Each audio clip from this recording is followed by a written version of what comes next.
What is going on, everybody? Welcome in to my top 10 offensive tackles breakdown for the 2021 NFL Draft. This is an awesome class. I don't think we have seen, at least in the sort of modern passing era, a group of tackles as good as this one and a class as deep as this one. So this class really gets me hyped up. It's a very thin position across the league, and a lot of teams are going to find some really valuable players as deep as the second and third round in this class. So excited to break down who those guys are. A quick reminder before we hop into, please hit that like button down below. Beyond that, if you enjoyed this video, you enjoy my draft content, I encourage you to check out my Patreon. It's patreon.com/thatfranchiseguy. You can support the show in the process, but beyond that, you will get exclusive content such as my film breakdowns up there, and then you will also get my comprehensive draft board. If there's any tackles that you want to know my opinion on that did not make this list, well, they're on my comprehensive draft board, which is available to you on Patreon.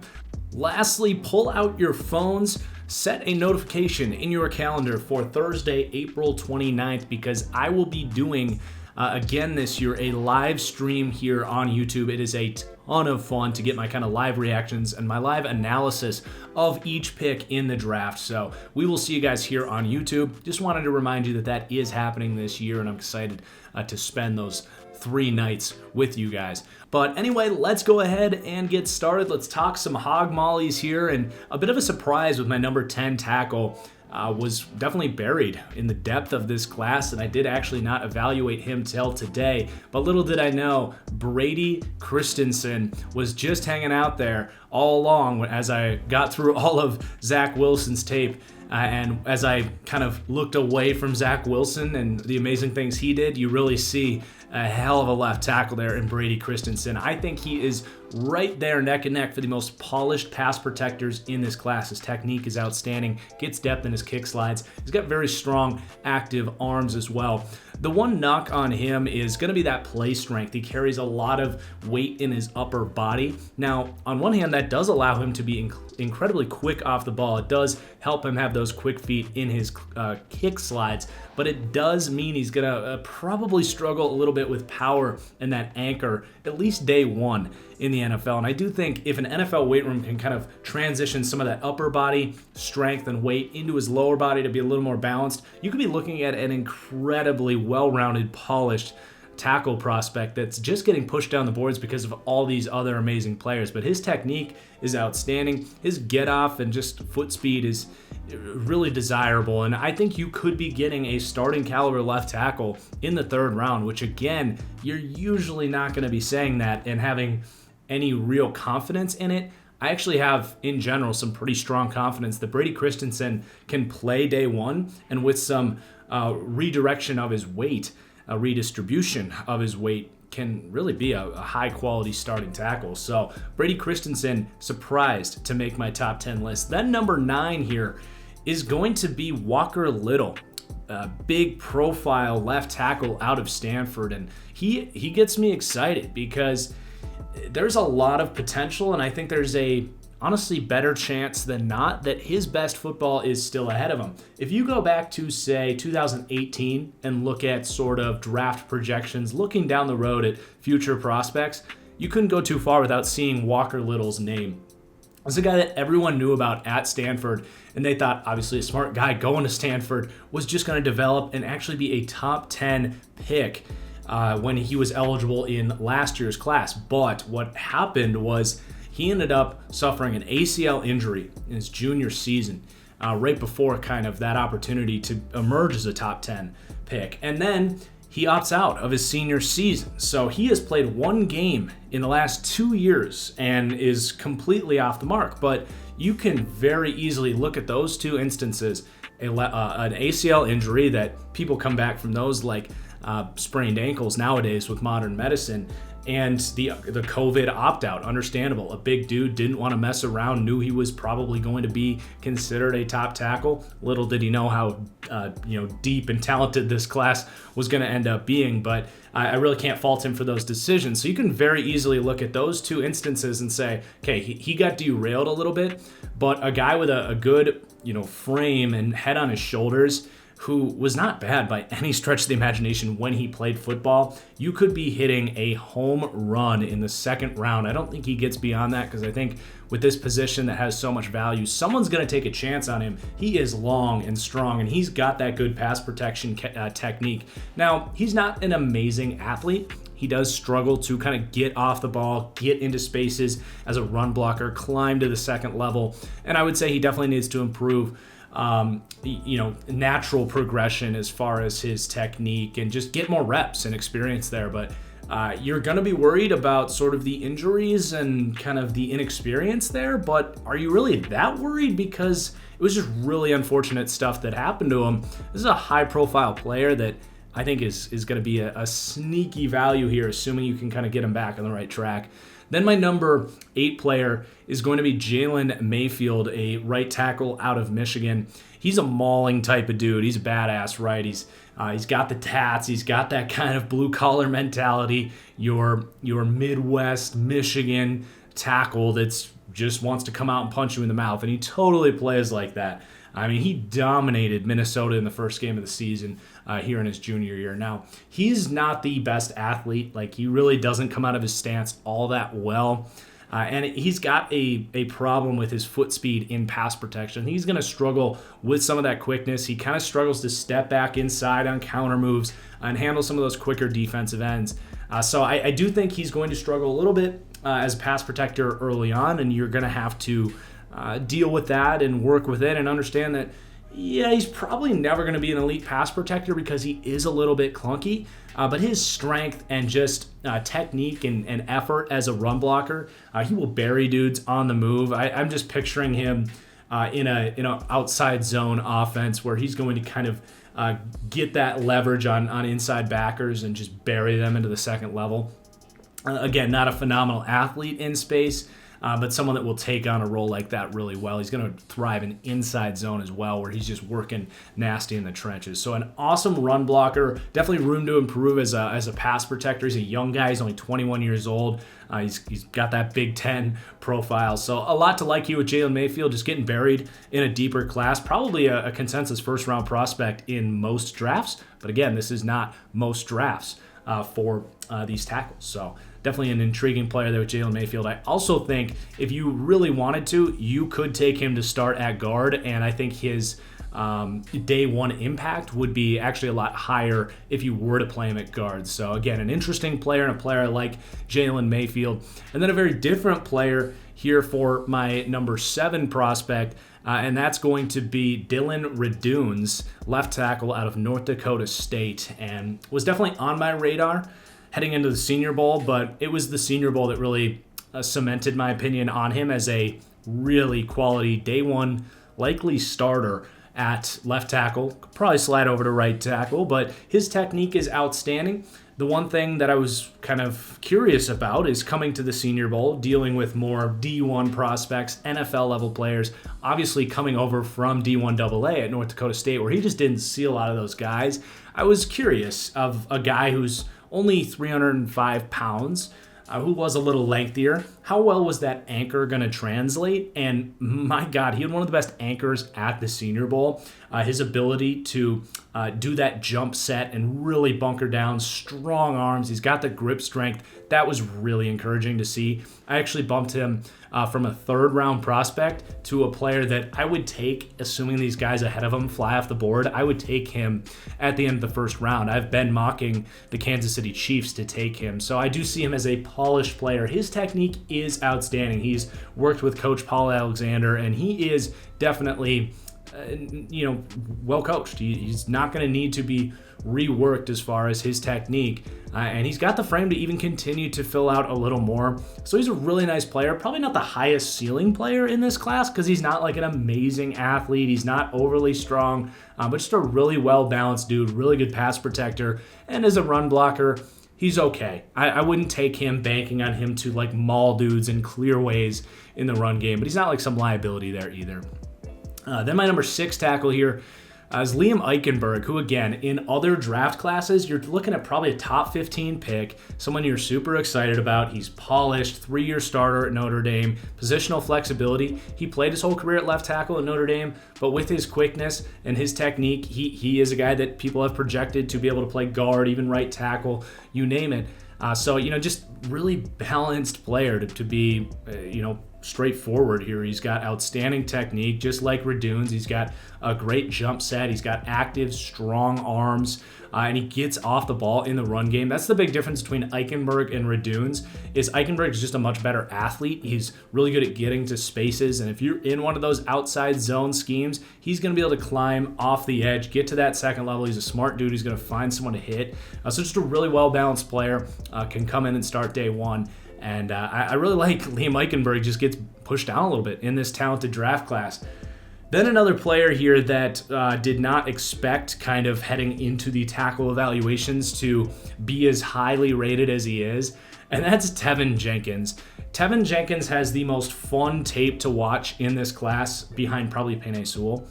He is a total badass. Think of a lot of the things I said about Jalen Mayfield and project him maybe 2 years down the road, showing some more of that growth that we wanted to see from Jalen Mayfield. An extremely similar player, 2 years older. So he is a total badass in the run game. His strength and ability to just throw guys to the side. In his Texas game alone, he buried Joseph Asai, I think 5 or 6 times in that game. And that's a first-round edge prospect with some strength about him. So he is just a total badass in the run blocking game. I have no questions there. He's not like an uber athlete, but he does get off the ball extremely well. He's I'm not gonna say he times the snap well, but he is just sharp off the ball, and it makes up for some of that natural get off he might have. And his grip strength as a pass protector, when he does get his hands inside, guys are going nowhere against him. Like, he is one of the strongest tackles in this class, if not the strongest, again, behind Penei Sewell, who's just different. But yeah, he is going to be a good football player. You are going to worry, just like we said about Jalen Mayfield, though, with some of that quickness, the inside moves. I have seen some times where he steps inside and uses that strength to really stop inside moves, but there's also times where he does struggle with those inside counters and speed around the edge. So just like we said with Jalen Mayfield, you don't take him expecting him to be a phenomenal pass protector, but I do think he can definitely hold his own there, and when he goes against power, he's going to be very comfortable. It's going to be the Brian Burns and Von Millers of the world, where you're going to maybe want to help chip him with a tight end or something like that. So know your players, right? Know their weaknesses. But man, Tevin Jenkins' strengths are off the chain, and he is so fun to watch. So late first round, even early second, you're taking a dominant day one run blocker and a pretty solid pass protector as well. Then we get into the sort of true first round grades here. And that's going to be Samuel Cosmi here, my number 4 tackle in this class.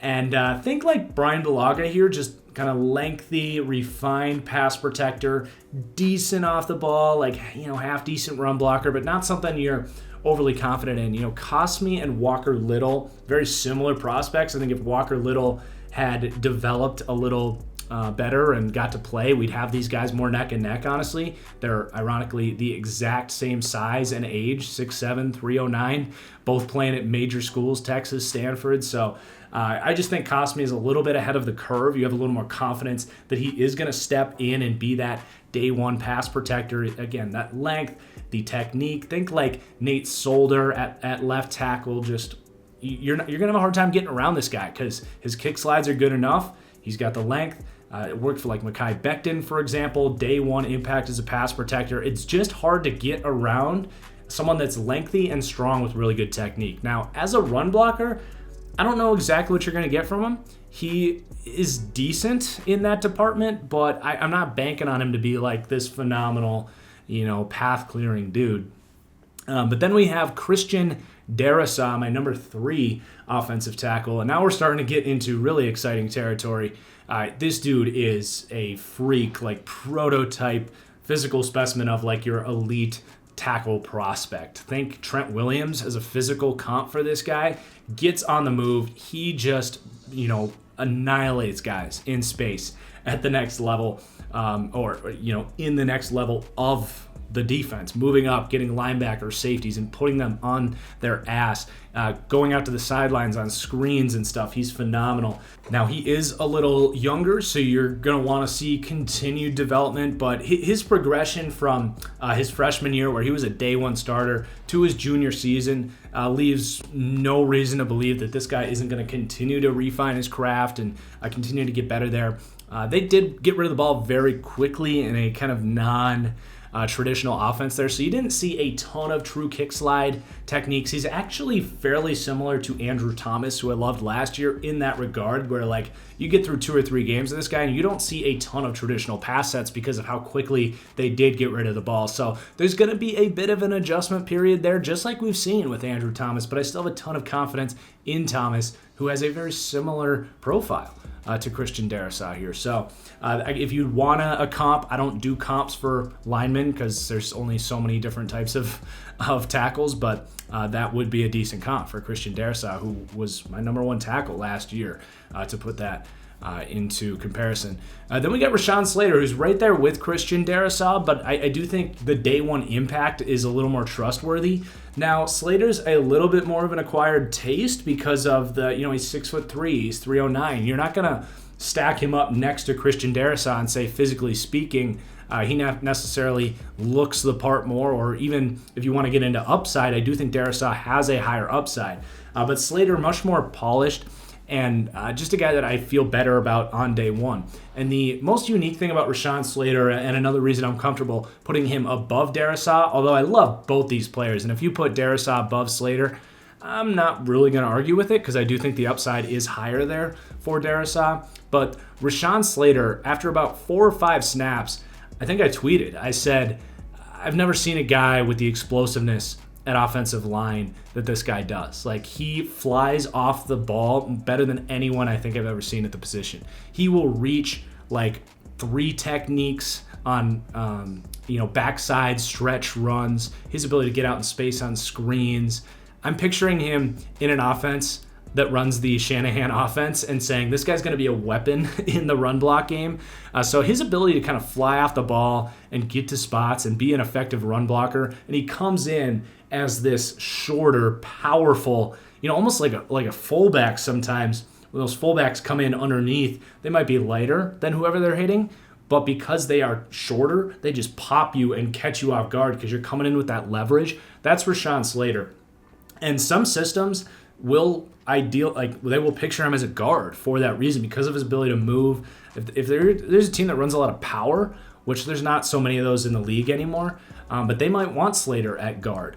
So he's a weapon, he's versatile, he's a little different, a little more of an acquired taste, but his pass protection technique is phenomenal. His development track was outstanding, and his athleticism is off the charts. Now, I do worry a little bit about that anchor, the play strength, but it was much better than I expected to see for a guy that's listed at 6'3", 309. Like, you're expecting Chase Young with those long arms and that power to grab him and walk him backwards, and it just didn't happen. So he's just a really solid player. I feel very good about what he's given you at the next level, and that's why he's tackle number 2.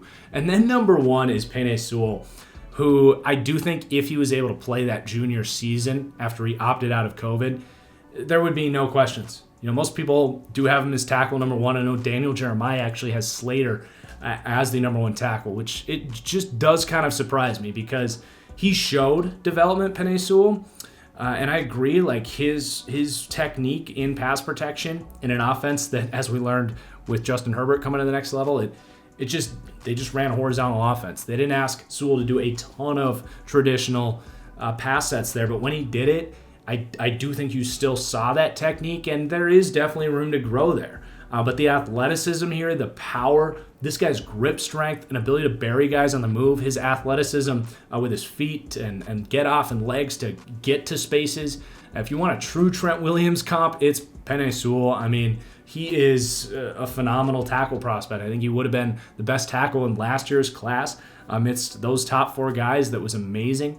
And I don't even know how far you got to go back to find a tackle prospect that you like as much as Penei Sewell. The only thing is he didn't play that junior season. He's only played 2 years of college, so there's a tiny bit of leap of faith in this weird COVID season, but I'm more than willing to take it. This guy, he is heading towards greatness. I think he is one of at this point in time, 3 true blue chip players in this class, to me, with Kyle Pitts and Trevor Lawrence at the moment.